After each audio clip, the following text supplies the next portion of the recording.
Jusqu'en 1975, le Laos était une royauté dont l'éléphant blanc tricéphale était l'emblème. Le pays s'appelait le Langsang, le pays du million d'éléphants. Le roi et la reine abdiquent quand le Pathet Lao prend le pouvoir pour instaurer la République démocratique populaire du Laos, qui progresse sous le nouveau drapeau rouge pour le sang des partisans, bleu pour le Mékong et un disque blanc, comme la lune qui luit sur le puissant fleuve.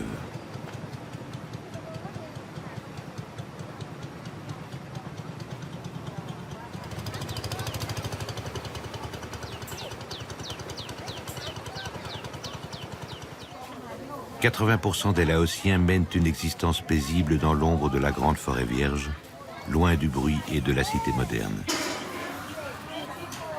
Le mysticisme de la jungle et de ses animaux totémiques est profondément gravé dans l'âme laotienne.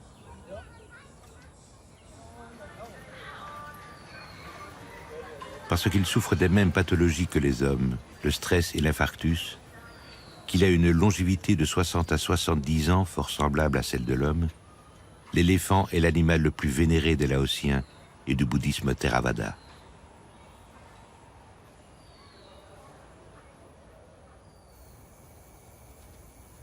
Plus que le scintillement des étoiles, c'est la place de l'éléphant dans la culture laotienne et les légendes des plaines qui racontent la sagesse de l'Asie.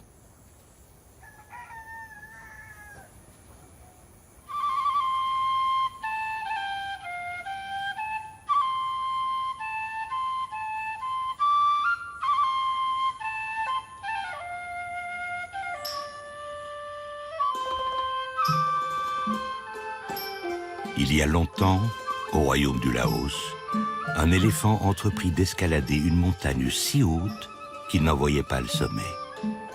Il portait bravement sur son dos une relique de Bouddha. Ses défenses étaient plus blanches que la neige et sa peau douce comme le baiser d'une fiancée. La journée était si chaude que même les oiseaux se taisaient et son fardeau sacré lui paraissait de plus en plus lourd. Arrivé au sommet, il s'écroula, exténué. Levant sa trompe vers le ciel une dernière fois, il gémit à 3 reprises si fort que les collines s'en souviennent encore. Ému par le sacrifice de l'éléphant, le roi lui éleva un temple. Les fidèles y viennent encore honorer la relique de Bouddha et les défenses de l'animal.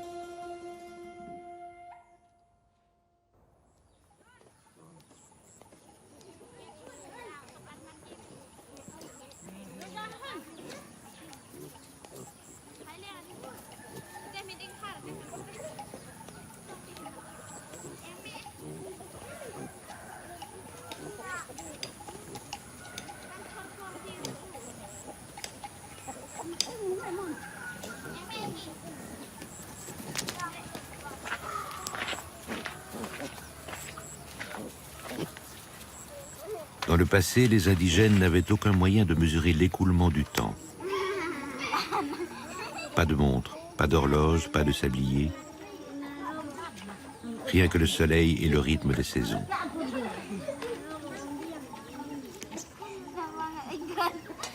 De toute manière, ils n'étaient pas obnubilés comme nous par la toute-puissance des chiffres. C'est la succession des portions de forêt mangées pour nourrir la tribu qui faisait l'almanach. Lorsque les potagers devenaient trop éloignés du village, on démontait les cases pour porter le village un peu plus loin. Les éléphants vivaient de la même manière. Ils se déplaçaient sans entrave à la demande de leur estomac, mangeant la forêt jour après jour dans une perpétuelle progression.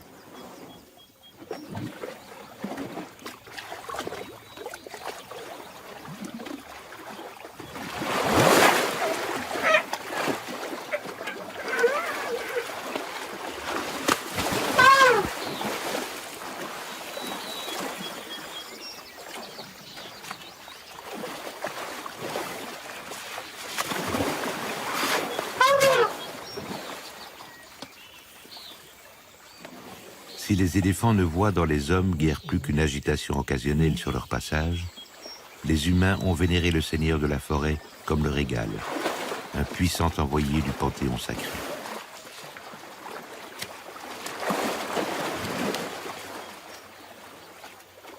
Les éléphants ont toujours su où trouver de l'eau, ce qui, dans un pays d'agriculteurs, est important. Très vite, ils ont symbolisé la fertilité des récoltes. L'éléphant représente l'animal totémique de la forêt. Le pays de Lansing, des millions d'éléphants, ce n'est pas une question qu'il y avait 1 million d'éléphants en pachyderme. C'est parce que si on parle de l'éléphant, on parle des arbres. Et on parle des arbres, on parle de la forêt. C'est-à-dire que c'est l'esprit de la forêt.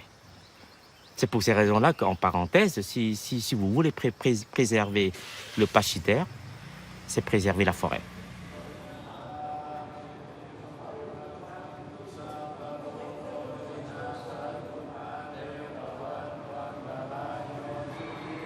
Par une chaude nuit d'été, la reine Maya Devi fut visitée en songe par un éléphant blanc, une fleur de lotus dans la trompe. La chambre embaumait le jasmin et l'osmente quand l'animal pénétra son sein sans la réveiller. Au 2e mois du printemps, la chaste reine mit au monde de son flanc droit et sans être déchiré le prince Siddhartha, qui allait devenir le Bouddha, celui qui est venu pour soulager la souffrance, la maladie et la mort.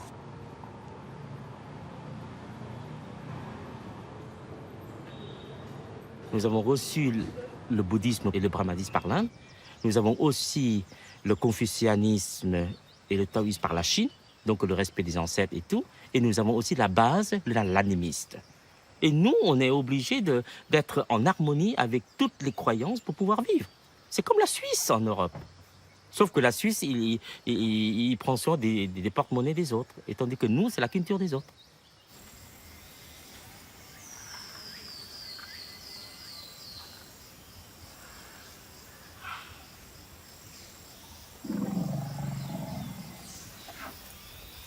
Pour vivre harmonieusement en société, on doit nécessairement tenir compte des autres. Et reconnaître un autre individu, c'est forcément percevoir sa propre identité. Cela ne peut se faire qu'à partir d'un certain développement de l'intelligence sociale. Les éléphants longs et les hardes sauvages sont stables et sans conflit.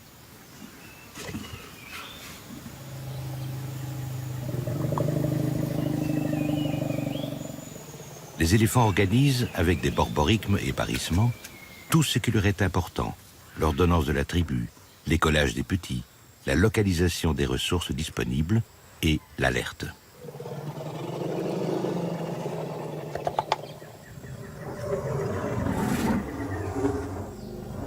C'est une véritable langue.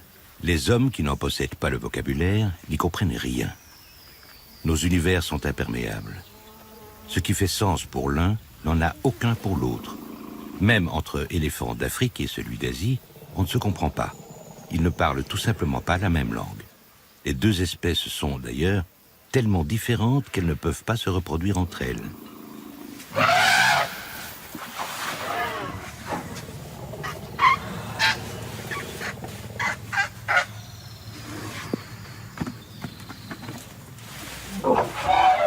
Quand un danger menace, le groupe s'unit pour protéger le dernier né. En réponse à l'appel de la mère, toute la petite tribu organise un rempart entre le danger et l'éléphanto. Entouré de ses tantes, de ses cousines et de ses sœurs, car la société éléphant est un club de filles mené par une matriarche, le petit va apprendre la prudence en forêt, la vie communautaire et les plaisirs de l'existence.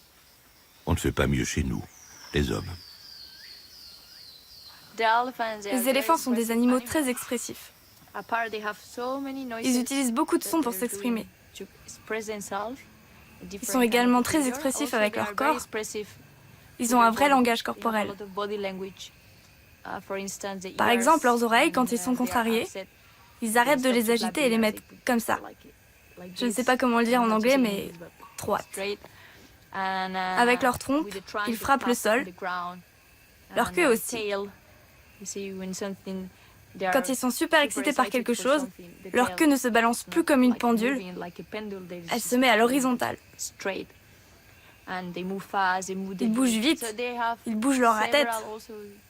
Ils ont de nombreuses attitudes pour s'exprimer dans différentes situations.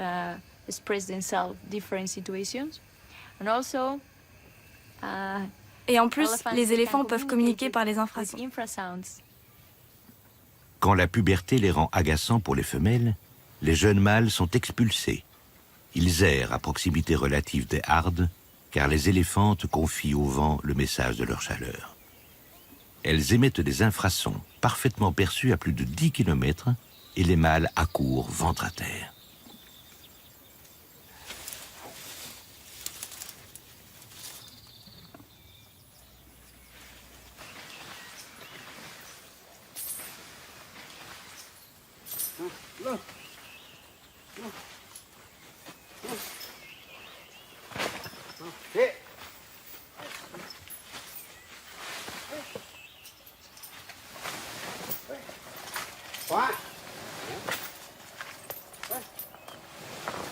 Oui. Oui. Oui. Tại mấy. Bon.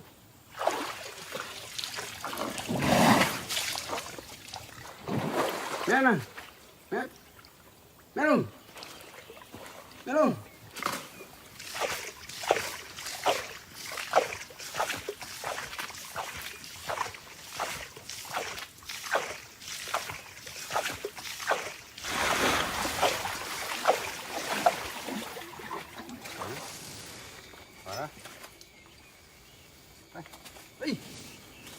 On est cornac de père en fils. Les filles sont exclues du privilège de mener un éléphant au travail. Elles en sont pourtant parfaitement capables, mais les hommes leur refusent ce droit. Beaucoup de femmes s'occupent des éléphants quand ils sont malades, les nourrissent et les mènent à l'eau. Ce n'est pas une question de force physique. Ce seraient les menstruations qui justifieraient cette exclusion. Il y a beaucoup de tabous liés au corps et au sexe en Asie. Et la féminité reste un troublant mystère.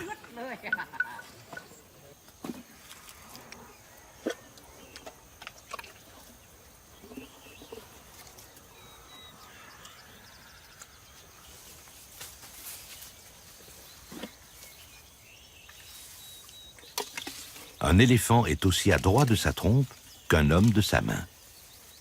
S'il avait 2 trompes, il serait probablement capable de nouer un lacet de chaussure.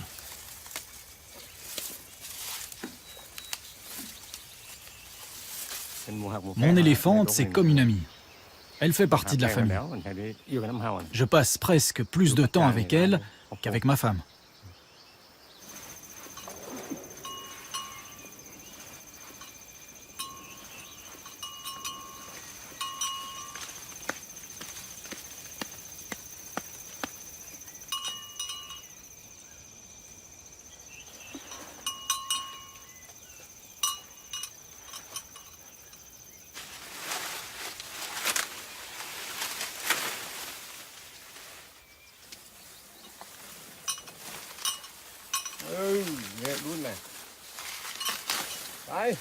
Un éléphant, ça se conduit avec les pieds, à 3,50 m de hauteur.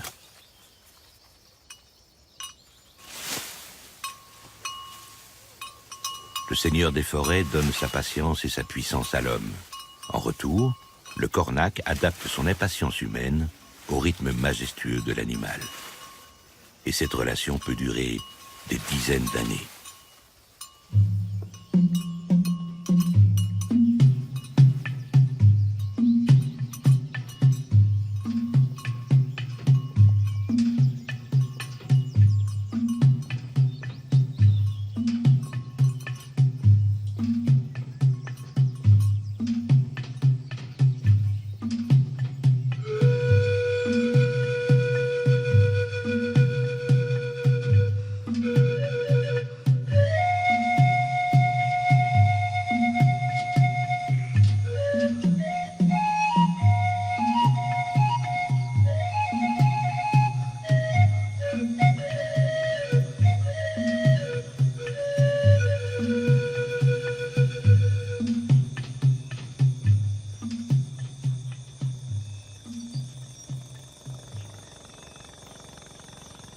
Quand les humains regagnent le cercle familial, Les esprits de la forêt s'éveillent.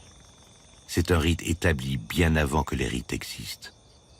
Un grouillement primordial pousse vers la vie chaque arbre et chaque plante dans l'ombre musquée. C'est l'heure mystérieuse où tous les éléphants sont gris.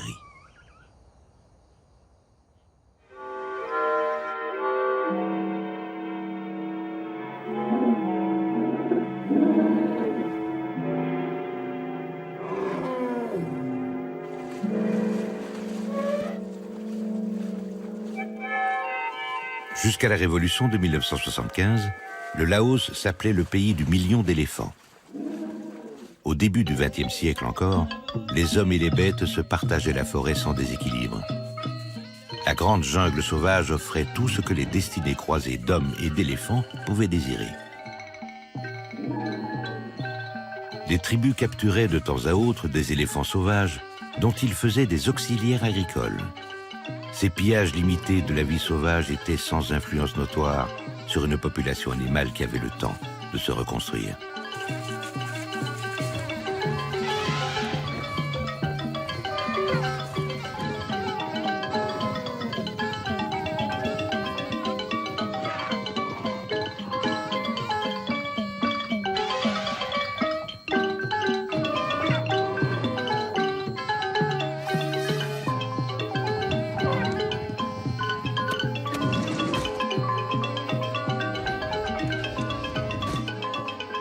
La capture d'éléphants sauvages est désormais interdite, mais la survie des éléphants au Laos est problématique.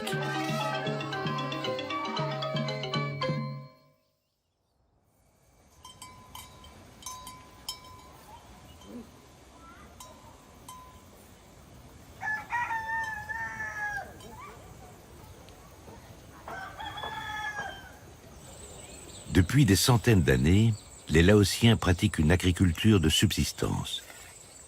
Les lopins étaient petits à l'échelle des villages et l'éléphant tenait une place importante dans la vie rurale. Si les potagers restent à échelle familiale, le moteur a progressivement envahi les campagnes.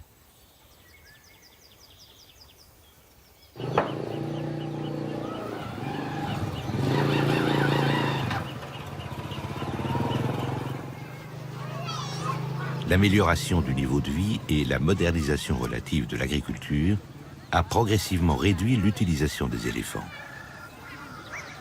La population campagnarde laotienne est désormais sédentarisée. Le nombre de villages augmente. Pour nourrir une population sans cesse grandissante, de plus en plus de potagers mangent la forêt, ce qui réduit sensiblement le territoire des éléphants.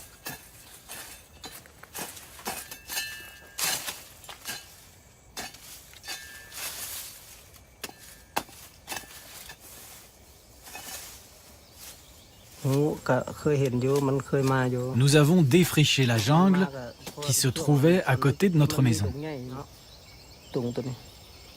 Nous avons planté des arbres fruitiers et du manioc.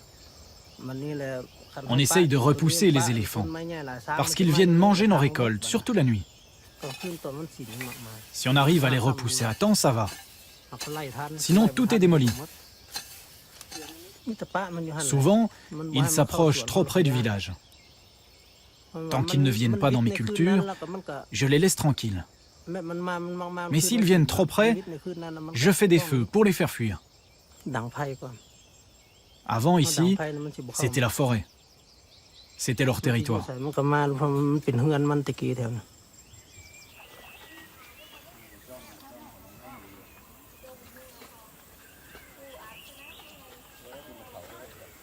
Manger et survivre est inscrit dans les gènes des éléphants, comme se reproduire.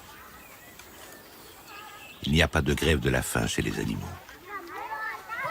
Les bêtes ne connaissent pas la propriété privée. Tout ce qui existe sur la terre du Laos leur appartient. Ils ne comprennent pas qu'il est dorénavant interdit de fréquenter les parcelles qui, de mémoire d'éléphants, leur ont toujours appartenu. Il y a désormais concurrence vitale entre hommes et bêtes pour les terres nourricières. Ils ont détruit les cultures, les cabanes et tout ce qu'il y avait dedans. Ils ont explosé le poulailler et dispersé les animaux. Ils bousculent tout ce qui les gêne. Le gouvernement nous a donné un bout de terre pour cultiver, mais il est trop près de la forêt où vivent les éléphants. J'aime énormément les éléphants, mais pas quand ils viennent détruire mes récoltes.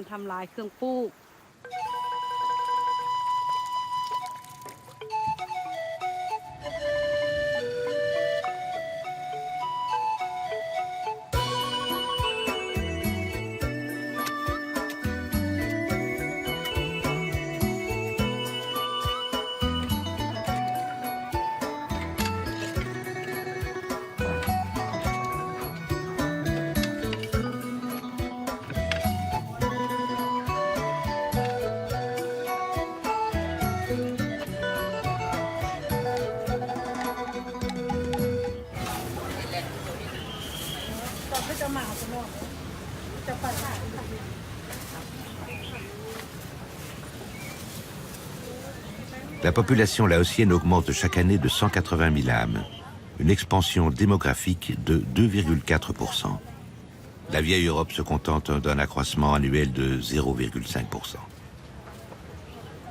Au Laos, il y a 28 habitants au mètre carré. Pour une population à peu près équivalente, la densité belge monte à 375 personnes au mètre carré. En Allemagne, elle atteint 230 et 120 en France. Les villes attirent irrésistiblement. Les nouvelles bouches à nourrir induisent l'augmentation de terres agricoles et l'organisation de moyens de transport importants. Habiter la ville coûte plus cher que vivre à la campagne dans sa famille. Les possibilités de logement sont plus difficilement accessibles et beaucoup de ménages établissent leur domicile à la périphérie des agglomérations, ce qui augmente encore les espaces grignotés par les villes. Les fleuves ne sont pas des limites restrictives et les navetteurs empruntent quotidiennement les pirogues du Mékong pour rentrer chez eux.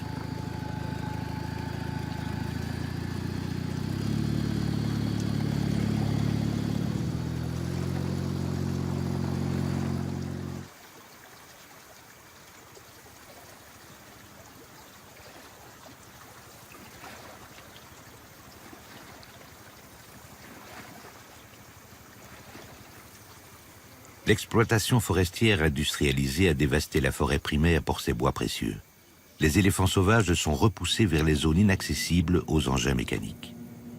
D'immenses territoires sont inondés pour alimenter des centrales hydrauliques. Des vallées entières, où les éléphants vagabondaient en toute liberté, disparaissent sous des mètres cubes d'eau. De vastes étendues stériles remplacent la passive fécondité de la jungle. Les villages ont été reconstruits sur les nouvelles berges, tandis que les éléphants sont relégués dans des espaces inhospitaliers, qui leur sont d'ailleurs quotidiennement contestés. À l'étroit sur ces territoires trop petits, ils ne parviennent plus à se nourrir de manière satisfaisante. De plus, les nouvelles routes empêchent les mâles de rejoindre les femelles. Les naissances diminuent et la consanguinité menace l'espèce. En Asie, seuls les mâles portent des défenses et encore pas tous. Si le braconnage n'est pas la raison première de la disparition des éléphants, chaque mâle braconné n'en crée pas moins un déficit dans le ratio des sexes et menace la reproduction. Il ne subsiste plus guère de 450 éléphants sauvages au Laos, et leurs congénères domestiques sont tout autant menacés.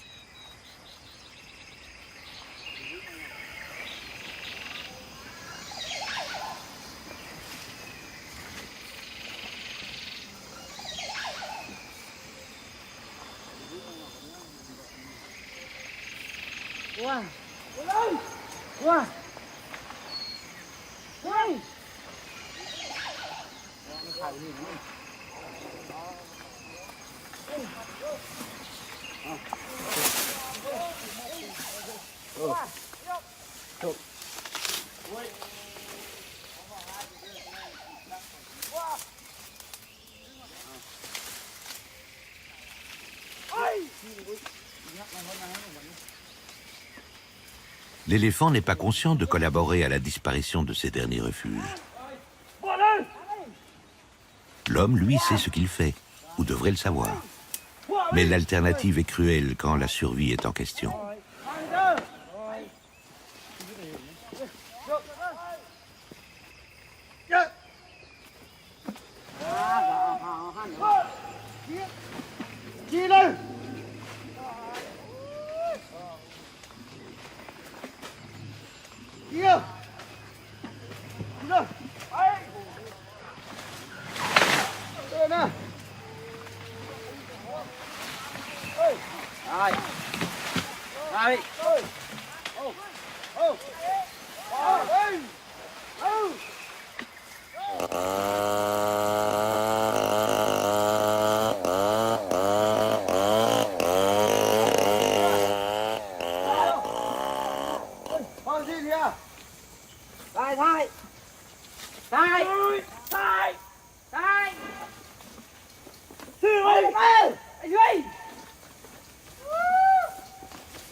La surexploitation de la forêt ne sert ni à l'éléphant, ni à la population laotienne.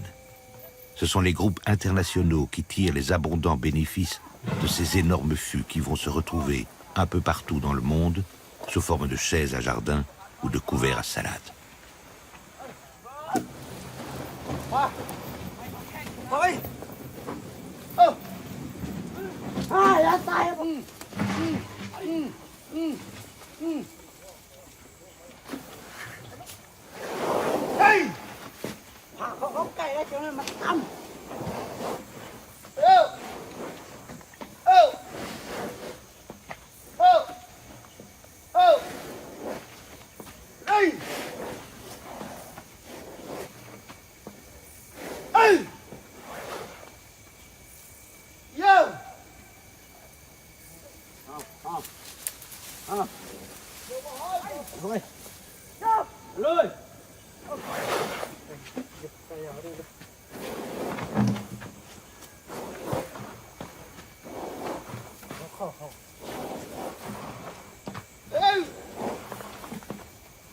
Quand le bûcheronnage n'était pas industriel, il y avait un cycle harmonieux de reproduction qui suffisait à maintenir un équilibre cornac-éléphant. Les bêtes étaient utilisées de manière légère, à échelle de village. Aujourd'hui, les éléphants sont poussés à leurs limites sur des terrains dangereux. Ils sont épuisés et ne se reproduisent plus.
Une éléphante est enceinte pendant 22 mois.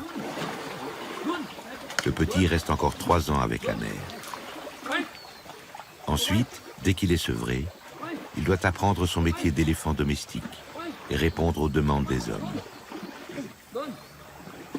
Durant tout ce temps, l'éléphante ne travaille pas, et rares sont les cornacs qui peuvent supporter ce manque à gagner.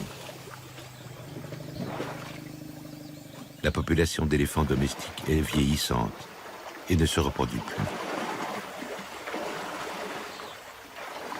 Le centre de conservation de l'éléphant, ça part d'une observation sur l'avenir de l'éléphant d'Asie au Laos, où les éléphants sont encore principalement employés dans le bûcheronnage. Et il y a donc une communauté de Kornak qui vit du travail de ces éléphants. Et aujourd'hui, avec la disparition des forêts progressive, il y a un questionnement de la part de cette communauté sur leur avenir. Qu'est-ce qu'ils vont devenir, que vont devenir leurs éléphants. Donc avant tout, c'est voilà, une relation avec les Kornak qui nous a émus et on s'est intéressé un petit peu à la recherche de solutions à la fois pour l'environnement et pour ces communautés-là qui ont besoin d'un revenu pour pouvoir supporter la charge de ces éléphants. Le centre de conservation de l'éléphant accueille les Kornak et leur éléphante enceinte, propose de salarier l'homme et de racheter l'animal.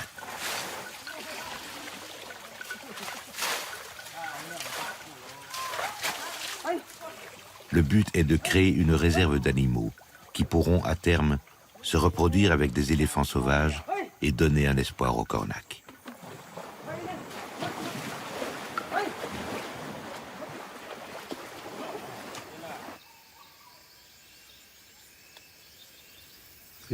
Mon éléphant s'appelle Tongkun.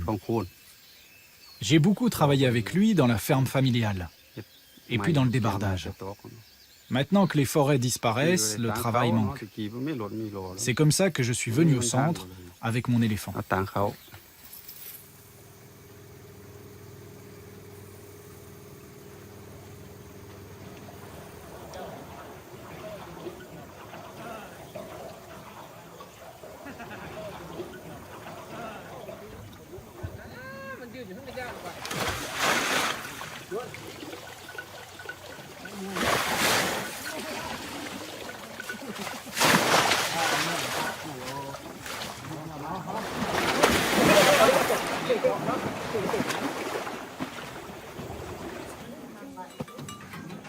Beaucoup d'organisateurs louent des éléphants et les amènent là où se trouvent les touristes. L'écosystème d'arrivée n'est pas forcément le bon et les animaux ne trouvent pas la qualité des nutriments qui leur sont nécessaires. Comme l'éléphant est loué, il est facile de s'en débarrasser quand il est malade ou qu'il a trop maigri et d'en prendre un autre. Et le visiteur ne voit rien. Le parti pris du centre de conservation de l'éléphant est d'amener les touristes aux éléphants, non pas l'inverse.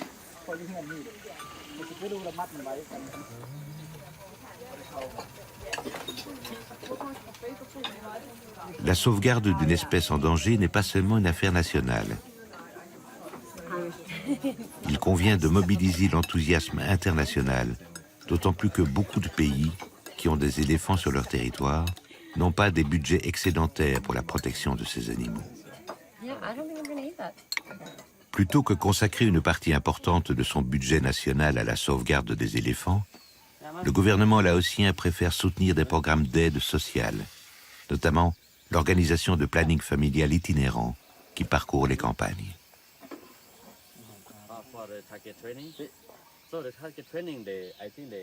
Les touristes et les bénévoles qui reçoivent dans le centre un enseignement intensif sur l'éthologie de l'éléphant et les moyens de protéger l'espèce repartiront plus au fait de la défense de l'éléphant d'Asie.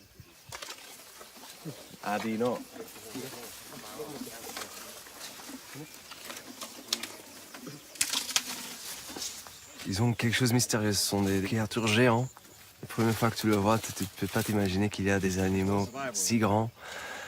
Tu as immédiatement le sentiment que tu as une relation avec un éléphant que tu rencontres. Tu as immédiatement quelque chose avec eux, comme avec Mebunam. Mebunam, c'est un éléphant au centre avec qui je trouve que j'ai une relation plus personnelle qu'avec les autres. Mebunam, elle avait un bébé qui est né mort. Et là, tu vois vraiment que c'était un... Je veux pas coupler des émotions à ça, mais tu vois que c'était dur pour elle. L'après-midi qui s'était passé, on l'a mis ensemble avec les autres éléphants, avec les autres femelles. Et immédiatement, tu vois que tous les femelles se concernent de Mebunam. Il y a un sentiment très fort entre les éléphants. Les autres, ils elle savait qu'elle était enceinte et elle savait qu'à ce moment, elle est plus enceinte et il n'y a pas un éléphanton en plus. Elles savent qu'il y a quelque chose qui n'a pas bien passé. Ils font ils sont en carré, elle est au milieu et les autres éléphants sont autour d'elle. Ils mettent leur trompe sur le dos, ils font un petit peu de bruit. Et quand tu vois des situations comme ça, ça te prend.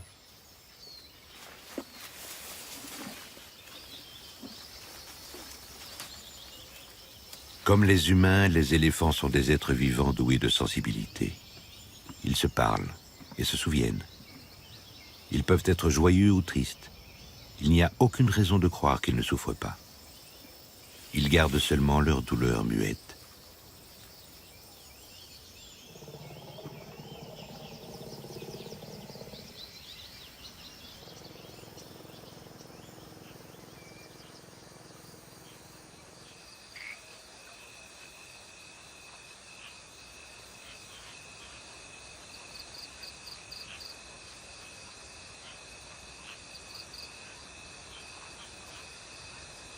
Une très ancienne tradition asiatique compare l'éléphant au nuage. Ils sont ronds et dodus tous les deux, et gris aussi. Et puis, la puissante plainte de la bête est comme le tonnerre qui roule sur la forêt.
Quand il pleut au Laos, c'est toute l'eau du ciel qui se déverse sur la terre des éléphants.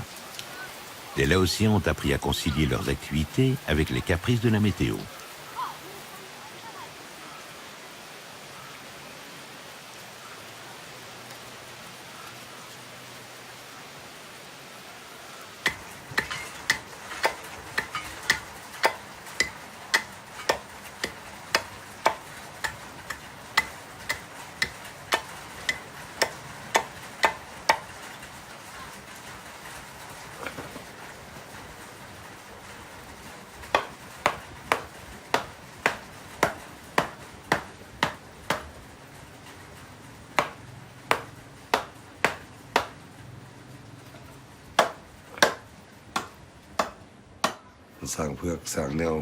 J'aimerais bien posséder un éléphant blanc, car il est très important dans notre culture et nos croyances.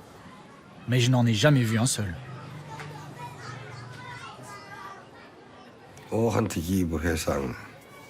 Dans ma jeunesse, l'éléphant était le tracteur et la voiture de la famille. Aujourd'hui, on utilise moins l'éléphant pour travailler et se déplacer. Je possède 2 éléphants qui travaillent dans ma ferme. Je pourrais les revendre. Pour m'acheter un tracteur, ce serait plus facile. Mais je les garde, car ils font partie de la famille depuis si longtemps.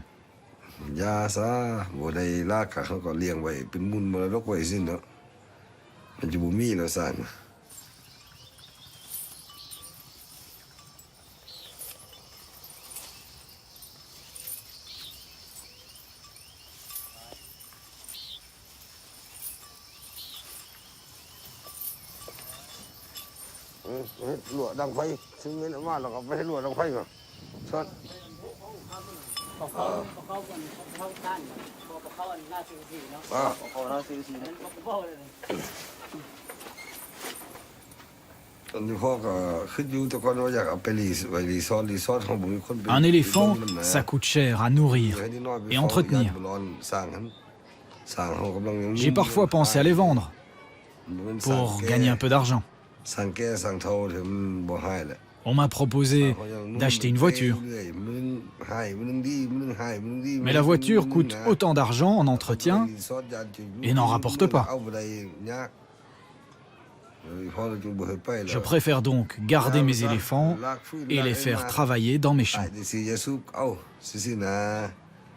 Et puis aussi, gagner un peu d'argent avec le tourisme.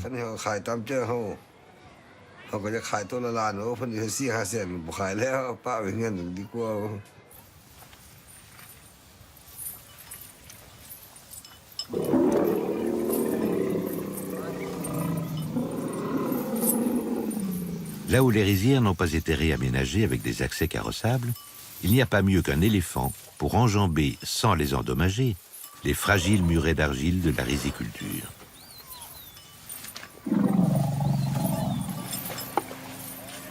Les éléphants sont des commères intarissables. Ils papotent entre eux dès qu'on leur fiche un peu la paix. Et le trajet de la ferme, ils le connaissent comme un vieux cheval qui rentre à l'écurie. On aimerait comprendre ce qu'ils disent. Échangent-ils des moqueries teintées d'indulgence à propos des hommes ou parlent-ils d'espaces sauvages perdus?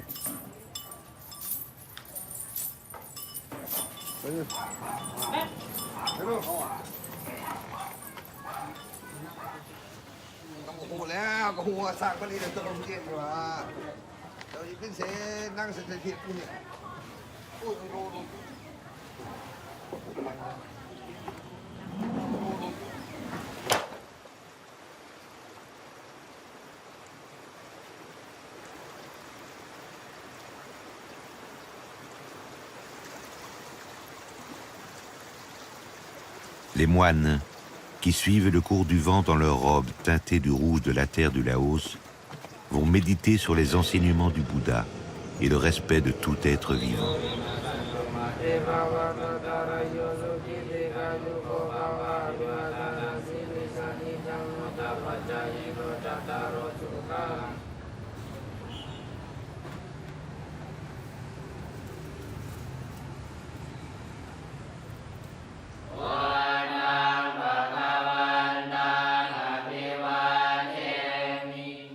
Les trois éléments sacrés du bouddhisme sont le Bouddha, son enseignement et la communauté des disciples.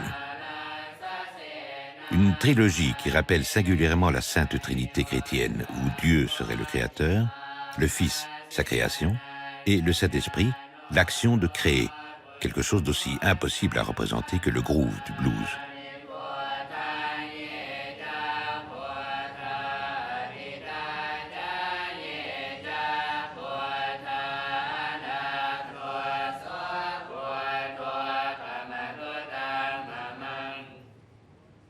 L'éléphant blanc est directement lié à Bouddha. C'est un animal d'une grande sacralité qui évolue très haut à la tête du panthéon des animaux sacrés. Il est si précieux qu'il ne peut pas être la propriété d'un individu et devient aussitôt la possession de la nation ou du souverain. Il y a eu des conflits armés pour posséder l'éléphant blanc de l'ennemi. On partait en guerre pour ça. À 3 têtes et 6 défenses, il est une image royale de clairvoyance et de force qui symbolise la grande spiritualité du Bouddha et l'autorité des puissants. Dans la croyance du bouddhisme, l'éléphant blanc, c'est la dernière version de Jataka. C'est-à-dire que quand le prince Siddhartha rentrait au palais, il était soutenu par l'éléphant blanc. C'est pour ces raisons-là que quand nous trouvons chaque fois dans la forêt l'éléphant blanc, c'est le symbole de l'offrande suprême, de l'offrande pas seulement qu'au royal, mais c'est le plus noble offrande à l'État.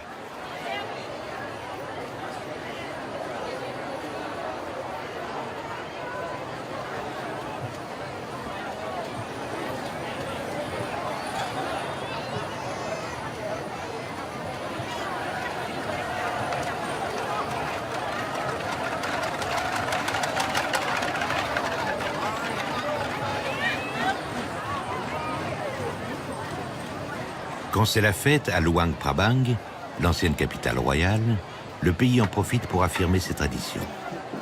On évoque la paysannerie constituante du Laos et on transmet les coutumes ancestrales aux jeunes. Au Laos, pas de fête sans éléphants. Ils sont liés au patrimoine et à l'inconscient populaire, comme les danses et les costumes traditionnels.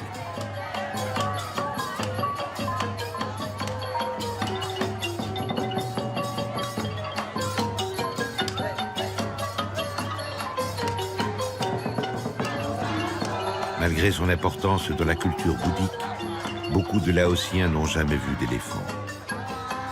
Pour cela, un spécimen blanc est comme une apparition.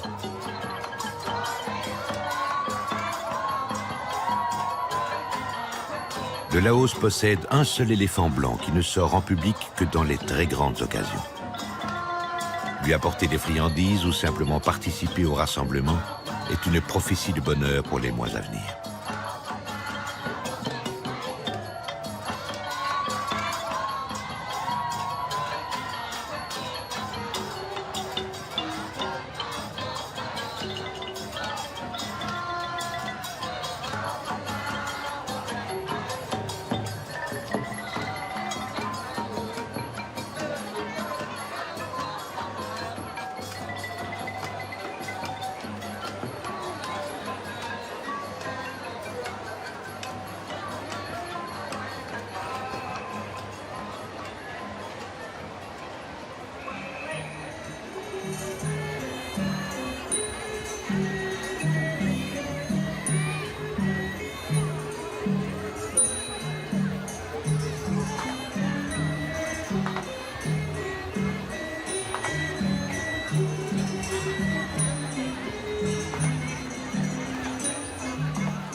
Parce qu'on considère l'éléphant comme l'égal de l'homme, il participe à la cérémonie du Bassi, le rappel des 32 âmes qui habitent les individus. Chacune de ces 32 âmes est bien localisée dans une partie du corps et doit impérativement y rester pour assurer la bonne santé de la personne. Mais ces souffles vitaux indisciplinés vagabondent, séduits par des esprits malins et leur absence cause malheur et maladie. Il faut donc impérativement les rapatrier à leur juste place pour restaurer l'équilibre du corps.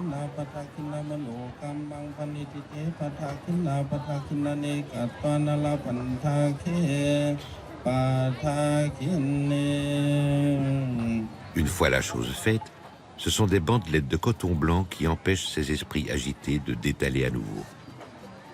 Les hommes nouent ces cordelettes au poignet, les éléphants les portent autour des oreilles.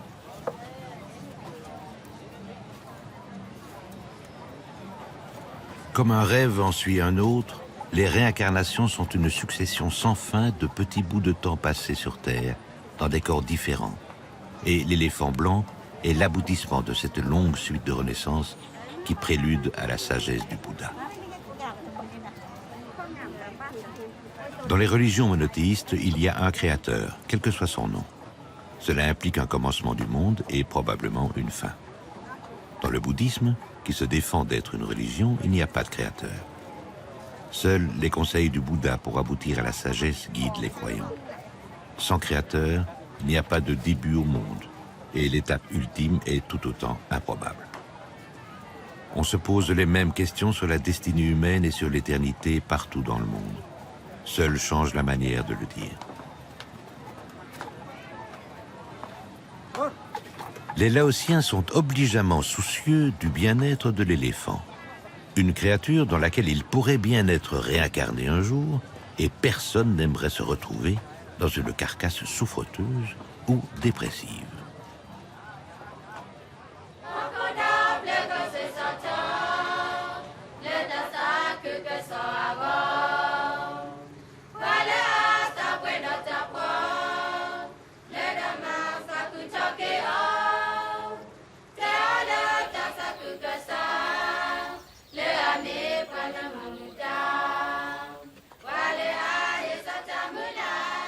Le dernier racisme est peut-être celui de l'homme vis-à-vis des animaux.